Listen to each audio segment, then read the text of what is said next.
ಒಂದು ಇಡೀ ದೇಶನೇ ಕೊಂಡಾಡುವಂಥ ಕೆಲಸ ಮಾಡಿದ್ದಾರೆ. ಹಾಗೆ ಅವರ 12ನೇ ಮಗನಾದ ಶ್ರೀರಾಮ್ ಸರ್ ಅವರು ಈಗ ನಮ್ಮ 28,000 ಕುಟುಂಬಕ್ಕೆ ಬಾಳು ಬೆಳಕಾಗಲು ಅವರು ಕೂಡ ನಮಗೆ ಪಣ ಕೊಟ್ಟು ನಿಂತಿದ್ದಾರೆ. ಇನ್ನೂ ಕೂಡ ಸಾಕಷ್ಟು ಜನ ಬರ್ತಾ ಇದ್ದಾರೆ.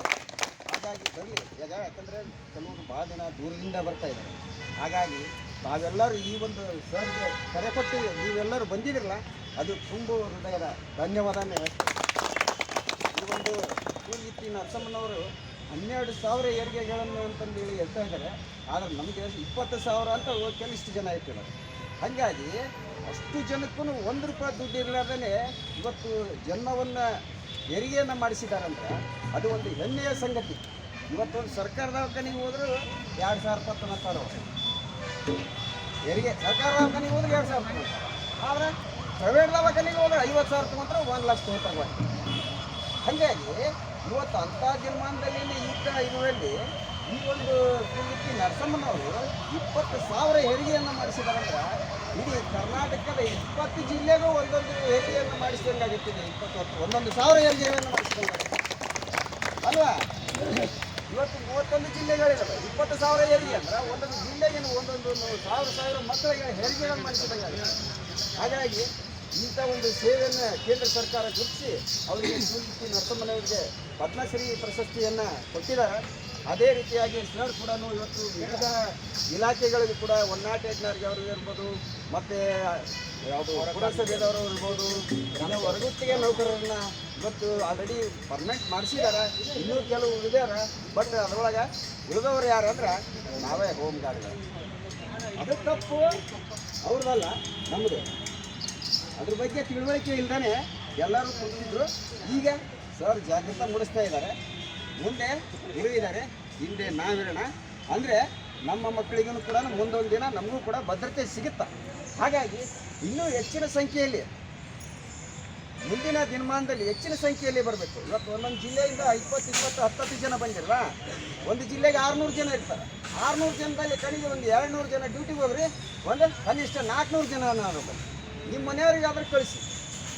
ಮುಂದಿನ ದಿನಮಾನದಲ್ಲಿ ಈ ಒಂದು ಕಾರ್ಯಕ್ರಮವನ್ನು ಯಶಸ್ವಿಗೊಳಿಸೋಣ ಅಂತೇಳಿ ನಾನು ಈ ಒಂದು ಈ ಕೂಗಿತ್ತಿ ನರಸಮ್ಮನವರ ಕಾರ್ಯಕ್ರಮಕ್ಕೆ ಕರೆಸಿ ಇಲ್ಲಿ ನನಗೆ ಮಾತಾಡೋಕ್ಕೆ ಅವಕಾಶ ಮಾಡಿಕೊಟ್ಟ ಶ್ರೀರಾಮ್ ಸರ್ ಅವರಿಗೆ ನಾನು ಧನ್ಯವಾದಗಳು ಹೇಳ್ತೀನಿ.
ಅಧಿಕಾರಿಗಳಾದ ವೇದಿಕೆಯನ್ನ ಸಂಪಾದಕರು ಆಗಿರ್ತಕ್ಕಂತಹ ಶ್ರೀಯುಕ್ತ ಎಸ್ ನಾಗಣ್ಣನವರು ಭಾವಚಿತ್ರ ಕಲಾ ಸ್ಪರ್ಧೆಗಳಿಗೂ ಕೂಡ ಅದನ್ನು ಪುರಸ್ಕಾರ ಮತ್ತು ಅಭಿನಂದನೆ ಮಾಡ್ತಾ ಇರತಕ್ಕಂಥದ್ದು, ಅಂಥವರಿಗೆ ಉತ್ತಮವಾಗಿರ್ತಕ್ಕಂಥ ನಗದು ಬಹುಮಾನವನ್ನು ಕೊಡ್ಕೊಳ್ತಾ ಇದ್ದಾರೆ. ಈ ಗಂಗಸಂದ್ರದಲ್ಲಿರ್ತಕ್ಕಂಥ ಎಲ್ಲರಿಗೂ ಅವರ ಒಂದು ಸೇವೆ ನಾವು ಸುಮಾರು ವರ್ಷಗಳಿಂದ ಕೇಳ್ತಾ ಇದ್ದೀವಿ. ವೈದ್ಯಕೀಯ ಸೇವೆಯಿಂದ ವಂಚಿತವಾಗಿದ್ದ ಸಮಾಜದಲ್ಲಿ, ಪ್ರದೇಶದಲ್ಲಿ ಅತ್ಯುತ್ತಮ ಸೇವೆಯನ್ನು ಶ್ರಮಿಸಿದ್ದಾರೆ, ನೀಡಿ ಗೌರವಿಸ್ತಾ ಇದೆ. ಇನ್ನು ಕಿತ್ತೂರು ರಾಣಿ ಚೆನ್ನಮ್ಮ ಇತ್ಯಾದಿ ಅನೇಕ ಪದಕಗಳು, ಪ್ರಶಸ್ತಿಗಳು ಅವರನ್ನು ಹುಡುಕಿಕೊಂಡು ಬಂದಿವೆ. ಆಗದೆ ಇರೋದು ನಾವು ಸುಮಾರು ನೋಡ್ತಾ ಇದ್ದೀವಿ. ಹೋದ ಕೂಡಲೇ ಹೇಳ್ತಾ ಇದ್ದಾರೆ 104ನೇ ಜನ್ಮದಿನದ ಈ ಕಾರ್ಯಕ್ರಮದಲ್ಲಿ ಅಧ್ಯಕ್ಷತೆ ವಹಿಸಿಯಲ್ಲಿ ಜನಿಸಿದಂತಹ ನನ್ನಂದರು ಕೋಟಿ ಜನ ಸತ್ತು ಗದ್ದಲವಿಲ್ಲದೆ ಮಣ್ಣಲ್ಲಿ ಮಣ್ಣಾಗಿ ತಣ್ಣಗೆ ನುಣ್ಣಗೆ ಮುಳ್ಳಗೆ ಏಕಾಂಗಿಯಾಗಿ ಬಾಗಿದರು. ಆದರೆ ಒಂದು ಹೆಜ್ಜೆ ಬಿಡುತ್ತಲೂ ಬಿಡಬೇಕಾಗತ್ತೆ. ನಾವು ಯಾಕೋಸ್ಕರ ಬಂದೋ, ಯಾಕೋಸ್ಕರ ಜನ್ಮ ತಾಳ್ದೋ, ಯಾಕೆ ದೇವರು ನಮ್ಮನ್ನು ಇಲ್ಲಿ ಕಳಿಸಿದಾನೆ, ಒಂದು ಹೆಜ್ಜೆ ಗುರುತನ್ನು ಬಿಡಬೇಕಾಗತ್ತಲ್ವ. ಆ ತಾಯಿ ತನ್ನ ಹೆಜ್ಜೆ ಗುರುತನ್ನು ಬಿಟ್ಟು ಹೋಗಿದ್ದಾಳೆ. ಅನೇಕ ಜನಗಳು ಗೊತ್ತಿದ್ದೀರ ಇರ್ತಾರೆ, ಸಾಹಿತ್ಯ ಎಲ್ಲರೂ ಕೂಡ ಹೇಳಿದಾಗ ನಮ್ಮ ನಾರಾಯಣ ಸಾಹೇಬರು ತುಂಬಾ ಚೆನ್ನಾಗಿ ಹೇಳಿದ್ರು. ಅಂದಿನ ಸ್ಥಿತಿಗಳು ಇಂದಿನ ಸ್ಥಿತಿ ಬಿಟ್ಟರು. ನಾರಾಯಣವರು ಮಾಸ್ಟರ್ ಆಗಿ ನಿಜವಾಗಲೂ ಆ ಒಂದು ಮಟ್ಟಕ್ಕೆ ತನ್ನದೇ ಆದ ಛಾಪನ್ನು ಮೂಡಿಸಿದ್ದಾರೆ. ಪತ್ರಿಕಾ ರಂಗದಲ್ಲಿ ಮಾತ್ರ ಅಲ್ಲ, ಇಡೀ ತುಮಕೂರು ಡಿಸ್ಟ್ರಿಕ್ಟ್ನಲ್ಲಿ ತನ್ನದೇ ಒಂದು ಛಾಪನ್ನು ಮೂಡಿಸಿರ್ತಕ್ಕಂಥ ನಾರಾಯಣವರು. ಅದು ಹೆಜ್ಜೆ ಗುರುತು ಅಂತಕ್ಕಂಥದ್ದು ಹೇಳಿರ್ತಕ್ಕಂಥದ್ದು.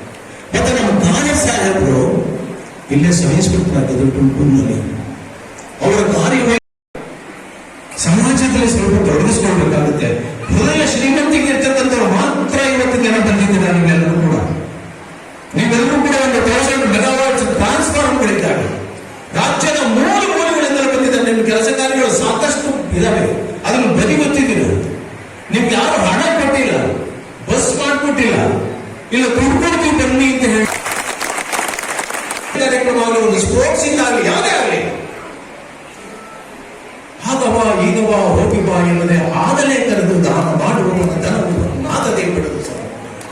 ಕುದಿಯಲು ಬೇಡ, ಕೊಟ್ಟ ಆಡಿಕೊಳ್ಳಬೇಡ, ಕೊಟ್ಟುದಕ್ಕೆ ಸಕ್ಕದಲ್ಲಿ ಮುಟ್ಟ ಸರ್ವೊಂದು ಸರ್ವಜ್ಞ. ಪಾವಡ ಶ್ರೀರಾಮ ಒಂದು ನರಸಮ್ಮನ ಜಯಂತಿ ಮಾಡ್ತೀನಿ ಅಂತ ಹೇಳ್ಬಿಟ್ಟು 5,000 ರೂಪಾಯಿ ಕೊಟ್ಟೆ, ನಾನು ಇನ್ನು ಸ್ವಂತಕ್ಕೆ ಉಪಯೋಗಿಸ್ಕೊಂಡ್ಬಿಟ್ಟೇನು ಅಂತ ಇತ್ತೀಚಿನ ದಿನಗಳಲ್ಲಿ ನಾವು ನೋಡ್ತಾ ಇದ್ದೇವೆ. ಆದ್ರೆ ಇವತ್ತು ಸೂಲ್ಗಿತ್ತಿ ನರಸಮ್ಮನವರು ಏನು ಪ್ರಶಸ್ತಿಗಳನ್ನ ಕೊಟ್ಟಿದ್ದಾರೆ. ಯೂನಿವರ್ಸಿಟಿಯವರು ಡಾಕ್ಟರೇಟ್ ಕೊಟ್ಟಿರ್ಬೋದು, ಪದ್ಮಶ್ರೀ ಕೊಟ್ಟಿರ್ಬೋದು, ರಾಜ್ಯ ಭಾರತ ಸರ್ಕಾರ, ಇವ್ಯಾವೂ ಕೂಡ ಲೆಕ್ಕ ಅಲ್ಲ. ಅವ್ರು ಮಾಡಿರೋ ಕೆಲಸ ಅಂತ ಲೆಕ್ಕ. ಯೂನಿವರ್ಸಿಟಿಗೆ ಅವ್ರು ಹೇಳ್ಕೊಂಬೋದು ಸೂಲ್ಗಿತ್ತಿ ನರಸಮ್ಮ ಕೊಟ್ಟೆ ಅಂತ ಎರೆತೆಟ್ಕೊಂಡು ಆ ಒಂದು ಸಂಸ್ಥೆ ಹೇಳ್ಕೊಂಬೋದೇ ಹೊರತು ಸೂಲ್ಗಿತ್ತಿ ನರಸಮ್ಮಗೆ ಪ್ರಶಸ್ತಿಗಳು ಯಾವ ಮುಖ್ಯ ಅಲ್ಲ. ಈ ಒಂದು ನಿಟ್ಟಿನಲ್ಲಿ ಇವತ್ತು ಏನು ಆ ಸೂಲ್ಗಿತ್ತಿ ನರಸಮ್ಮನವರ ಸಮಾಧಿ ಇದೆ, ಆ ಸಮಾಧಿಗೆ ಸರ್ಕಾರದಿಂದ ಬಂದು ಇಲ್ಲಿ ಬಹಳಷ್ಟು ಹೋರಾಟಗಳನ್ನು ನಮ್ಮ ಶ್ರೀರಾಮಣ್ಣವರು ಮಾಡಿದ್ದಾರೆ. ಅದೇ ರೀತಿ ಶ್ರೀರಾಮಣ್ಣವರು ನಮ್ಮನ್ನು ಗುರುತಿಸಿ, ನಮ್ಮ ಅಜ್ಜಿ, ನಾನು ನೋಡಿದ್ದೀನಿ ಅಜ್ಜಿನ, ಯಾಕಂದ್ರೆ ಬಹಳಷ್ಟು ನಮ್ಮ ಮನೆಗಳಿಗೆಲ್ಲ ಬಂದಿದೆ. ಎರಗೇನು ನಂದು ಸಹ ಪಾವಡ ಆಗಿರೋದ್ರಿಂದ ಅಜ್ಜಿನ ಬಹಳಷ್ಟು ಖುದ್ದಾಗಿ ನೋಡಿರೋದ್ರಿಂದ ನಾನು ಈ ಅನಿಸಿಕೆಯನ್ನು ಹಂಚ್ತಾ ಇದ್ದೀನಿ ತಮ್ಮ ಮುಂದೆ. ಯಾಕಂದ್ರೆ ಅಜ್ಜಿ ಬಹಳಷ್ಟು ನಮ್ಮ ಮತ್ತೆ ನಮ್ಮ ಈ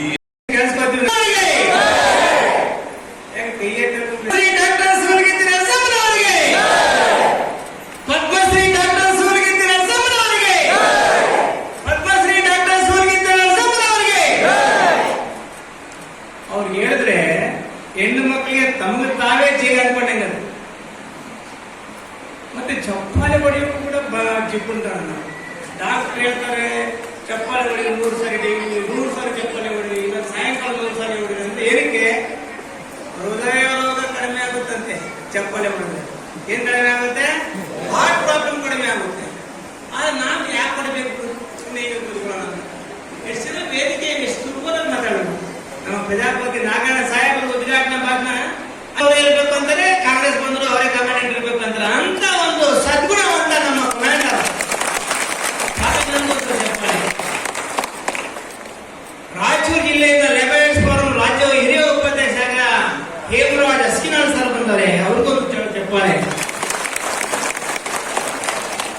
ಕಾರ್ಯಕ್ರಮದಲ್ಲಿ ಕೂಡ ಅಜ್ಜಿ ಇದ್ದಾಗಲೂ ಅವರು ಕೂಡ ಮೊಮ್ಮಗಳು, ಅವ್ರ ಸೊಸೆ ಅನ್ಬೇಕಲ್ವಾ, ಅಜ್ಜಿ ಅವ್ರ ಮೊಮ್ಮಗಳು ಅಂತ ಇತ್ತು. ಆ ರೀತಿ ಅಜ್ಜಿ ಬದುಕಿದ್ದಾಗ ಮೊಮ್ಮಗಳು ಅನಿಸ್ಕೊಂಡ ನನ್ನ ಹೆಂಡತಿ ಸವಿತಗೂ ನಿಮ್ಮ ಒಂದು ಆಶೀರ್ವಾದ ಚಪ್ಪಾಳೆ ಇವರು, ನಿಮ್ಮ ಆಶೀರ್ವಾದದ ಚಪ್ಪಾಳೆ.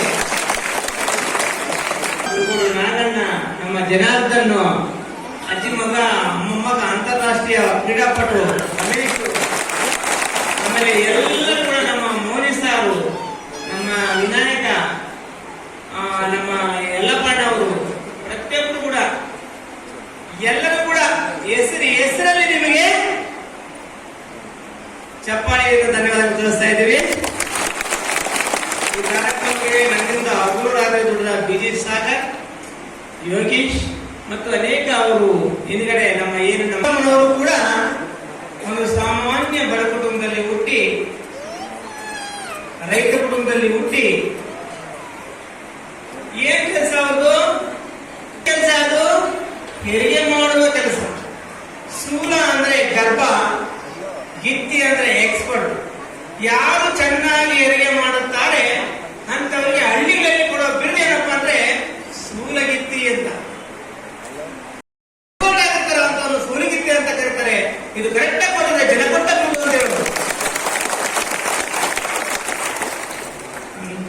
ತನ್ನ 180 ಜನ ವಿದ್ಯಾರ್ಥಿಗಳಿಗೆ ಪಾಠ ಮಾಡ್ದಂಗೆ ಮಾಡಿ ಏಕಾಗ್ರತೆ ಇದು ಹೆಂಗಿರ್ಬೇಕಪ್ಪ ಅಂದ್ರೆ ಆ ಟೈಮಲ್ಲಿ ಊಟ ಇನ್ನೊಂದು ಮತ್ತೊಂದು ಎಲ್ಲ ಬಿಡ್ಬೇಕು. ನಮ್ಗೆ ಏನೇ ಇದ್ರು 13ರಲ್ಲಿ ಪ್ರಣಾಮ್ ಮುಖರ್ಜಿ ಅವರು ವಯಸ್ಸು ಸನ್ಮಾನ ಕೊಡಕ್ಕೆ ಡೆಲ್ಲಿ ಕರೀತಾರೆ. ಅದನ್ನ ನಮ್ಮ ನಾಗಣ್ಣ ಸಾಹೇಬ್ ಪಾವಡ ಹಳ್ಳಿಗೆ ಬಂದು, ಅಜ್ಜಿ ವಿಮಾನದಲ್ಲಿ ಕರ್ಕೊಂಡು ಹೋಗ್ತೀನಿ ಅಂತ ಹೇಳ್ತಾರೆ. ಆ ಅಜ್ಜಿ ಹೋಗುತ್ತೆ ಡೆಲ್ಲಿಗೆ ವಿಮಾನದಲ್ಲಿ. ದೇವನಹಳ್ಳಿಯಲ್ಲಿ ಏರ್ಪೋರ್ಟ್ ಅಲ್ಲಿ ವಿಮಾನ ಹತ್ತದ ಮೇಲೆ ಆ ವಿಮಾನ ಹತ್ತಿಸುವಾಗ ಅಜ್ಜಿನ ವೀಲ್ ಚೇರ್ ಕೂರಿಸಿರ್ತಾರೆ. ವೀಲ್ ಚೇರ್ ಕರ್ಕೊಂಡು ಹತ್ತಿರ್ತಾರೆ. ಅಜ್ಜಿಗೆ ವಿಮಾನ ಹತ್ತಿದ್ ಗೊತ್ತಿಲ್ಲ. ಅಜ್ಜಿ ವಿಮಾನದಲ್ಲಿ ಕೂತ್ಕೊಂಡು ಡೆಲ್ಲಿಗೆ ಹೋಗ್ತಾ ಇದೆ. ಅವಾಗ ಸಂದರ್ಭದಲ್ಲಿ ಮಧ್ಯದಲ್ಲಿ ಸ್ವಲ್ಪ ವಿಮಾನದಲ್ಲಿ ತಿಂಡಿ ಕೊಟ್ಟರು. ಅದನ್ನು ಸಜ್ಜಿ ತಿಂದ್ಬಿಟ್ಟು ಮಲ್ಕೊಂಡು 2.5 ಗಂಟೆ ಪ್ರಯಾಣ. 2 ಗಂಟೆ ಟೈಮ್ ಆಗೋಯ್ತು. ಇನ್ನು ಅರ್ಧ ಗಂಟೆ ಟೈಮ್ ಇತ್ತು. ಅಜ್ಜಿಗೆ ನಿದ್ದೆಯಿಂದ ಎದ್ಬಿಟ್ಟು, ಈಗ ಅಜ್ಜಿ ಮಗ ನಮ್ಮ ಕುರುಗೋಡ್ ನಾಗರ ಅನ್ಕೊಳ್ಳಿ, ಏನಪ್ಪ ನಾಗರಾಜು 3 ದಿನದಿಂದ ನೀನು ವಿಮಾನದಲ್ಲಿ ಕರ್ಕೊಂಡು ಹೋಗಿದ್ದೆ ಹೇಳಲು ನನ್ನ ಮಗನೇ, ಇದು ಯಾವುದೋ ಆಫೀಸಲ್ಲಿ ಹೋಗಿ ನಾನು ತಿಂಡಿ ಕೊಡಿಸ್ಬಿಟ್ಟೆ, ನಾನು ತಿಂದು ಮಲ್ಕೊಂಡೆ, ಯಾವತ್ತು ಆಗೋದು ಡೆಲ್ಲಿಗೆ ವಿಮಾನದಲ್ಲಿ ಅಂತು. ಹೌದು ನಾಗರಾಜ್ ಅವರು ಗಾಬರಿ ಆಗ್ಬಿಟ್ರು. ಕುರುಗೋಡ್ ನಾಗರಾಜ್, ಏನಮ್ಮ ಅಮ್ಮ ವಿಮಾನದಲ್ಲೇ ಹೋಗ್ತಾ ಇದ್ದೀವಮ್ಮ ಈಗ ಅಂದ. ಸಾಕು ಸುಮ್ಮನೆ ಇಲ್ಲ, ನಿಮ್ಮ ಅಮ್ಮನಿಗೆ ಓದು ಬರ ಗೊತ್ತಿಲ್ಲ ಅಂತೇಳಿ ಸುಳ್ಳು ಬೇರೆ ಹೇಳ್ತೀಯ. ವಿಮಾನದಲ್ಲಿ ತಿಂಡಿ ಕೊಡ್ತಾರ, ಆಕಾಶದಲ್ಲಿ ಅನ್ನ ಸತ್ತಿದ್ದಾರಲ್ಲೇ ಅರ್ಥ ವಿಮಾನದಲ್ಲಿ ಎಲ್ಲರಿಗೂ ಉದ್ಯೋಗ ನೋಡ್ತಿದ್ದಾರೆ. ತಾಯಿ ಇಬ್ಬರು ನನ್ನೆಣ್ಣೆ ಮಗ ಅದಕ್ಕೆ ಇವರೇ ನೋಡ್ತಿದ್ದಾರೆ ವಿಮಾನದಲ್ಲಿ. ಇನ್ನು ಅರ್ಧ ಗಂಟೆ ಮುಗಿದ ತೆಲ್ಲಿಯಲ್ಲಿ ವಿಮಾನ ಲ್ಯಾಂಡ್ ಆಯ್ತಲ್ಲ, ವಿಮಾನ ಲ್ಯಾಂಡ್ ಅಲ್ಲಿ ಸ್ವಲ್ಪ ದೂರ ಹೋಗ್ತಾ ಇತ್ತು. ಅಜ್ಜಿ ಕಿಟಕಿಯಲ್ಲಿ ನೋಡ್ತು. ಆ ಕಿಟಕಿಯಲ್ಲಿ ನೋಡಿದಾಗ ಬೇರೆ ಬೇರೆ ವಾಹನಗಳು, ಜನ ಬೇರೆ ಬೇರೆ ನೋಡಿದ ವಿಮಾನ ನಿಲ್ದಾಣದಲ್ಲಿ ನೋಡಿ. ಡೆಲ್ಲಿ ಬೆಂಗಳೂರಿಂದ ನನಗೆ ಡೆಲ್ಲಿಗೆ ಕಾರ ಬಂತ ಅಂತ ಅಜ್ಜಿ ಅದ್ ನೋಡಿ ಅರ್ಥ ಆಗಿಲ್ಲ. ಅಜ್ಜಿ ಅವ್ರ ಮಗನ ಕರ್ಕೊಂಡು ಹೋಗ್ತಾರೆ. ಆ ರಾಷ್ಟ್ರಪತಿ ಭವನದಲ್ಲಿ 3 ದಿನ ಬಹಳ ರಿಹರ್ಸಲ್ ಪ್ರೋಗ್ರಾಮ್, ಅವ್ರಿಗೆ ಎಲ್ಲಾ ರೀತಿಯ ಊಟ ತಿಂಡಿ. ಈಗ DC ಆಫೀಸ್ಗೆ ಎಷ್ಟು ಗೌರವ ಕೊಡ್ತೀವಲ್ಲ, ರಾಷ್ಟ್ರಪತಿ ಭವನ ಹೆಂಗೆ ಕ್ಯಾಶ್ ಕೊಟ್ಟು ಆ ಬೆಳ್ಳಿ ಪತ್ರ ವಯೋಶ್ರೇಷ್ಠ ಸಮ್ಮಾನ ಪತ್ರ ಕೊಟ್ಬಿಟ್ಟು ಅವ್ರು ಹೇಳಿದ್ರು ಭಾಷಣ ಮಾಡುವಾಗ ಹಿಂದಿಯಲ್ಲಿ, ಸೂಲಗಿತ್ತಿ ನರಸಮ್ಮ ಕೇವಲ 10 ಬೆರಳಲ್ಲಿ 15,000 ಜೀವವನ್ನು ಕಾಪಾಡಿದರೆ. ಇಂಥ ಅಜ್ಜಿಗೆ ಸನ್ಮಾನ ಮಾಡ್ತಾ ಇರೋದು, ವಯೋಶ್ರೇಷ್ಠ ಸನ್ಮಾನ ಮಾಡ್ತಾ ಇರೋದು, ನನ್ನ ಕೈಯಲ್ಲಿ ಎಷ್ಟೋ ಪುಣ್ಯ ಮಾಡಬೇಕಂತ ಹೇಳಿ ಒಬ್ಬ ರಾಷ್ಟ್ರಪತಿಯರು. ದೇಶದ ಸಂಪತ್ತು ಸೂಲಗಿತ್ತಿ ನರಸಮ್ಮ ಅಂದ್ರು. ಅಂತ ಒಂದು ಒಳ್ಳೆ ಮಾತುಗಳಲ್ಲಿ ವಯೋಶ್ರೇಷ್ಠ ಸನ್ಮಾನ ಅವಾರ್ಡ್ ಕೊಟ್ಟಿದ್ದಾರೆ. ಏನು ಗೊತ್ತಿಲ್ಲ ಅನ್ಕೊಂಡ. ಅವಾಗ 4 ಗಂಟೆಗೆ ವಿಮಾನ ಇದ್ರೆ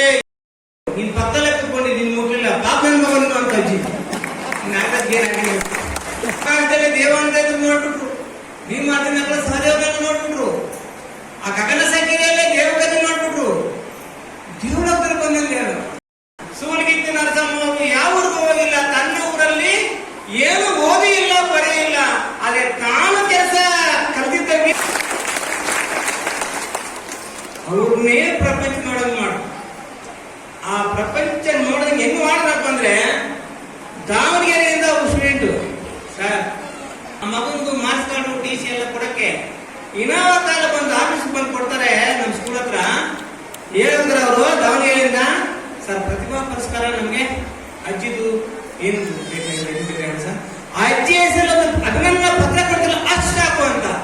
ಅವರು ಕೂಡ 98% ಮಾರ್ಕ್ಸ್ ಇರೋದು. ಹೆಸರಿಗಿರೋ ಮಹತ್ವ, ಆ ಮಹತ್ವಕ್ಕೋಸ್ಕರ ಎಷ್ಟೋ ಜನ ವಿದ್ಯಾರ್ಥಿಗಳು ಮತ್ತು ಅಭಿನಂದನಾ ಪತ್ರ ಸ್ವೀಕಾರ ಮಾಡಕ್ಕೆ ತುಂಬಾ ಜನ ಬರ್ತಾರೆ. ಅದ್ರ ಕೊಟ್ಟಿರೋ ಮೌಲ್ಯ 5,000, 3,000, 2,000 ಯಾರು ಕೊಡಲ್ಲ. ಬಾಲವಾಡಿಗಳಲ್ಲಿ ಸುಲಿಗಿತ್ ನರಸಮ್ಮ ಶಿಶುವಾರ ಕೇಂದ್ರ ಅಂತ ಜಿಲ್ಲೆಗಳಲ್ಲಿ ಹೆಸರು ಮಾಡಿದ್ದಾರೆ. ಇದೆಲ್ಲ ಸರ್ಕಾರ, ಕೇಂದ್ರ ಸರ್ಕಾರ ಮತ್ತು ರಾಜ್ಯ ಸರ್ಕಾರ ಮಾಡ್ತಾ ಇದೆ ಅಂದ್ರೆ ಸುಮ್ಮನೆ ಅಲ್ಲ. ಪದ್ಮಶ್ರೀ ಅವಾರ್ಡ್ ಕೊಡ್ಬೇಕಪ್ಪ ಅಂದ್ರೆ ಸುಮ್ಮನೆ ಅಲ್ಲ.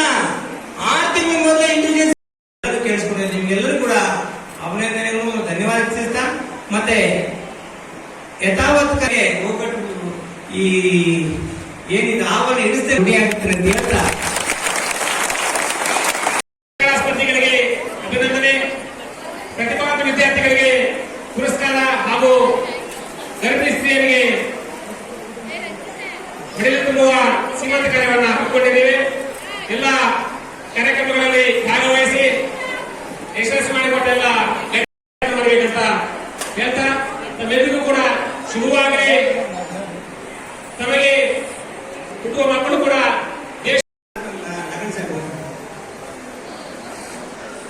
ಕಾರ್ಯಕ್ರಮ ತುಂಬ ಅಭೂತಪೂರ್ವವಾಗಿರ್ತಕ್ಕಂಥದ್ದು. ಸೋಮವಾರಿಗೆ ಅರ್ಪಿಸ್ತಾ ಇರ್ತಕ್ಕಂಥ ಗೌರವ ಇವತ್ತು ಎಲ್ಲರೂ ಕೂಡ ಅವರ ಸುತ್ತಮುತ್ತ ಅವರ ಶ್ರೀರಾಮ ಈ ಕಾರ್ಯಕ್ರಮದಲ್ಲಿ ಮಾಡ್ತಾ ಇರ್ತಕ್ಕಂಥದ್ದನ್ನ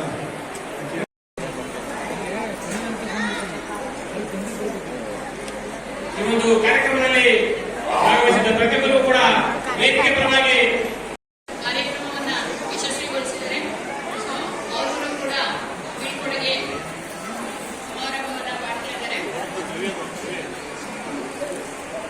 ಅವರಿಗೆ ವೇದಿಕೆಯಲ್ಲಿ ನಮ್ಮ